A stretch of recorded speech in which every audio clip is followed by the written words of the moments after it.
All right, Bobcats, we're here. Martin's Minute today with Guy Walker, myself, and Superintendent of Schools, John Martin. Mr. Martin, how are you today, sir? Doing well. Thank you, Mr. Smith. And just looking in the background for this start of this 22-23 school year, you can already tell the people watching this, there's so many new, almost like a new face to what's going on in this year. I'll start it right now is, for a superintendent of schools, what is the start of a school year like? There's a certain amount of chaos because you're bringing all the staff, all 750 employees back, and you're about to bring almost 5,000 kids back. So there's a rushing around trying to get things ready. And it's like you mentioned a minute ago. We're sitting here in this. And I'd like to give a shout out to the community members of Hallsville ISD, passing a bond that entitled us and allowed us to build this performing arts center that we're sitting in. So we're blessed, we're excited, we're very proud of this building the way it turned out. Got a lot of things I want to ask you about in this, and one of the things is you just hit on this building. It's something to be proud of. You look around and you're just in awe almost of it. What all is this going to facilitate? This will facilitate all of our fine arts here at the high school. You know, we have our other auditorium, which was our sole auditorium for many, many decades. And so this will facilitate our fine arts programs around here. It will facilitate our student body meetings with Mr. Gibson, the principal here. It will facilitate, it could facilitate one-act play, band concerts, could be bell shows. You name it, it could facilitate it. And I'll hand it over to my partner after this question for you is, you know, last year coming in, first full year, you've got a year under your belt now. Any changes now that you got a little more time under you as a superintendent of how you're approaching things? No, just really hyper-focusing on, like I said in the convocation, there's three things that my job consists of. Financial exigency, making sure the finances are fine, making sure student success is where it needs to be, and then first and foremost, safety and security of all of our students and all of our staff. Very important for us. Right. And Guy, I know you had some questions. So, I know we built this brand new Performing Arts Center. Tell us a little bit more about what's going on in the district that we're brand new, and I know we can talk about the West and other things that went on in the district that are exciting. Okay. So just keeping it kind of on facilities, we are still hopefully anticipating our West Elementary.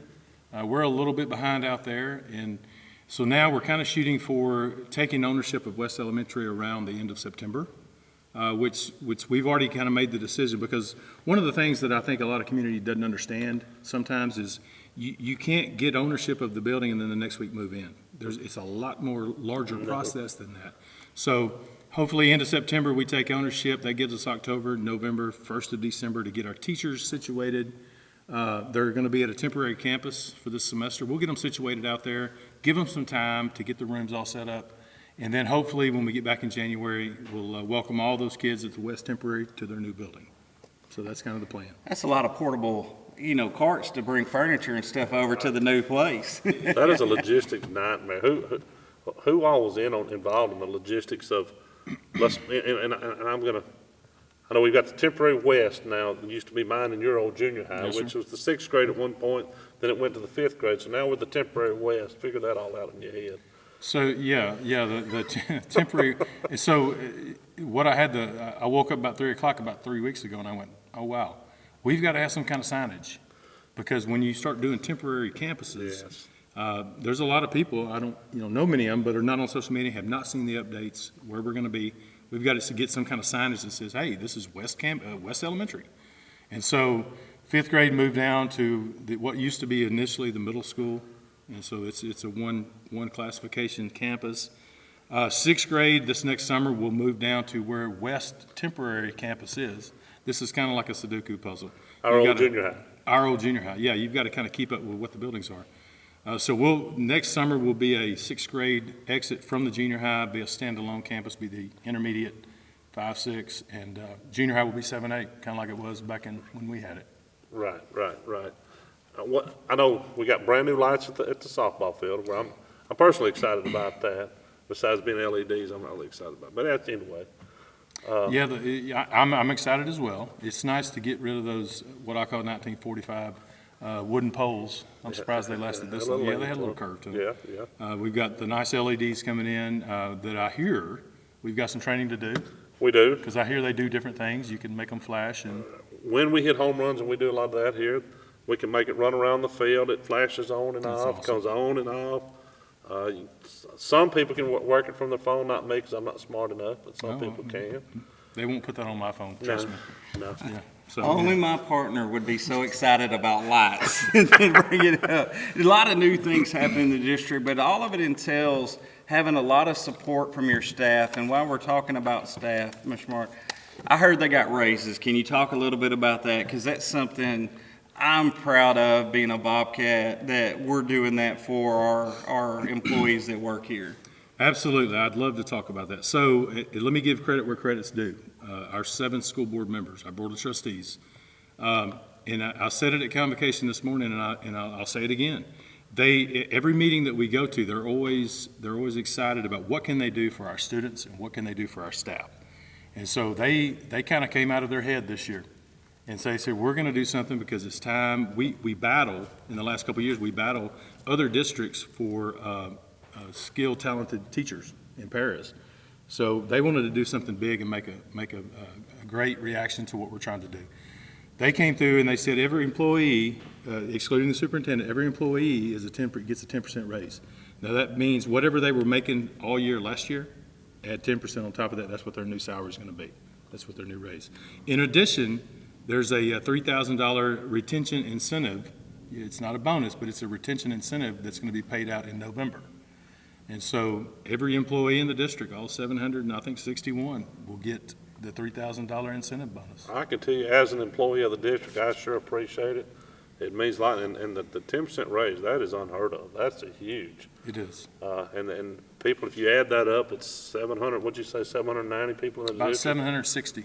Add that up in your little calculator. I can't get that high, but that's a lot of money. Well, you know, And that's calculated in. that's a good point, guys. So one of the things we looked at and had conversations with the board was everybody's seen the inflation rate. Everybody's seen where we're at about 9.1. And so they were like, basically, watch this. We're going to go 10%. Since it's gone up 9.1, we'll just go 10%, try to at least get us back to where we were, get our staff back to where we were. So that's kind of their thinking. So, and I don't know if you know this number or not, what is the turnover rate every year? I know this year, you asked for all the new teachers to stand up, and it was fewer this year. It seemed like to me than it was in the last couple of years. Is that because of the board and the quality we have here? I'm hoping that's what it is. That's a big part of it, yes. Actually, we have a few more new employees this year than we did last year. I think we had about 17 last year, and I think this year we got about 24. And so you've got a little bit, but what I noticed through the HR ramps and seeing all the paperwork on these folks, a lot of, and I think it's economy-based. I think a lot of spouses that I've seen have had to take jobs in other states. Obviously, we want the spouse to go with them. Right. I mean, that makes no sense Right. to keep them here. So understandable. I think everybody understands why we have some turnover. But going back to the 10% and that, so when we start looking at our neighboring districts to the west and to the east, we start looking at pay scales. And I'm going to just take teachers for an example. What we do is we really want to be competitive. And so what we figured out, the one to the west is hard for about the first 10 years to match. They're paying more. But once you hit year 11, we catch up and then we beat them from 11 to 25. That's awesome. The one to the east is, we beat them from 0-year teacher to 25 all the way across the board. It's wonderful because you're keeping the best here Quality. in this school, quality. Another thing you hit on a while ago is safety.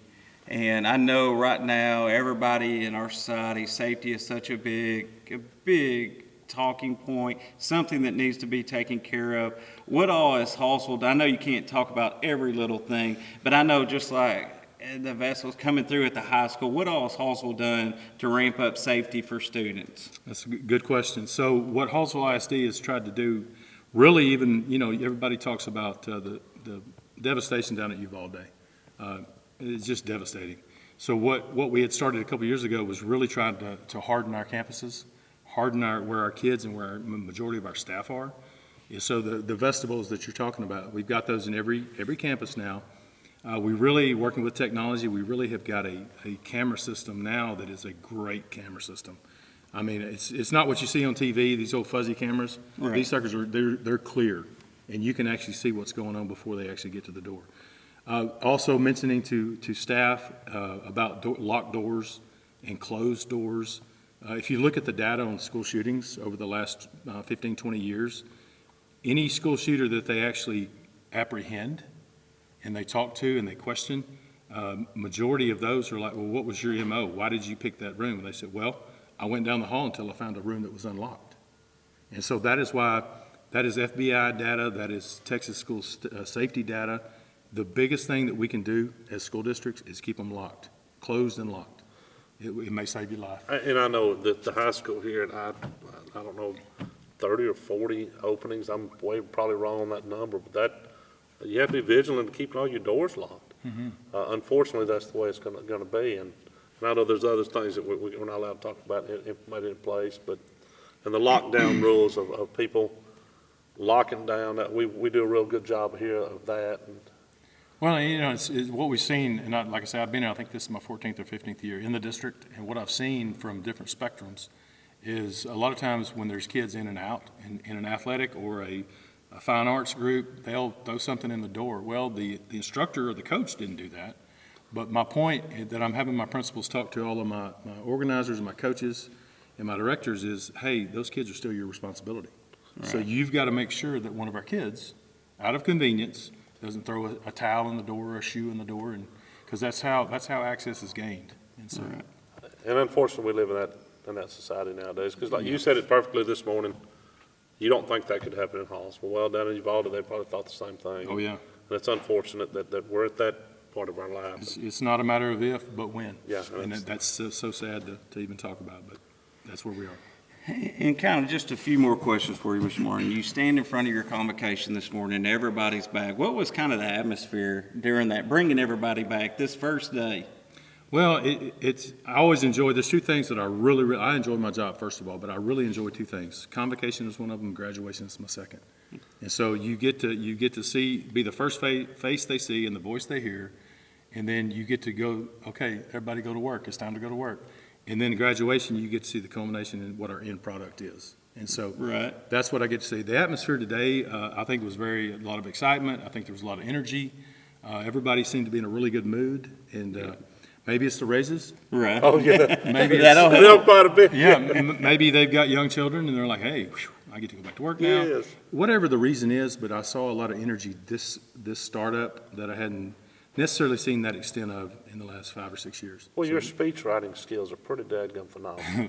Well, I mean, that's pretty dadgum good. Unless Sherry writes it for you, then, we need to work on it. yeah, no, it probably would be much better if I'd let her write it. But it's like Jay Nelson said, I kind of wing it. There's a little bit of truth to that. I will just put down a topic I want to talk about, and then I'll just keep going. I wouldn't know nothing about that winging it part. I'd usually keep to a script and go right Well, down the line. I was thinking about a teleprompter, but I figured one of my tech buddies would have fun with me and put some stuff in there I didn't need to say. Anyways, that's why we're not teleprompting. I understand. One thing, and this will be my last question for you. Is there anything the community outside of sitting and watching this, is there anything particular you would want them to know about Hallsville ISD? I know it's putting you on the spot, but it's kind of a question. What I would say to community members, parents, parents of kids that have gone through here, just know that our first priority is the safety and security of your kid. We're going to treat them like our own personal kids, and whatever's good enough for our own personal kid is good enough for all these 5,000. That is our topic, that is our goal, that is our standard. And so, just like Guy was talking about, I can't get into too much detail of what we do. I will say that we're adding some additional officers, licensed peace officers. Every campus they've already had one. We'll end up having 2 at the high school because that is your biggest population, 1,460 kids. We'll put 1 at the junior high so that the chief can do more chief police department duties. And we've got a guardian program. And so that's kind of what we're dedicated to make sure that every one of these kids that gets here in the morning goes home in the evening. That's our goal. Well, guys, thank y'all for joining us. We hope y'all can kind of vision this beautiful auditorium. It's been a while in the making, and it's finally becoming realized. This has been Martin's Minute. We'll see y'all next time.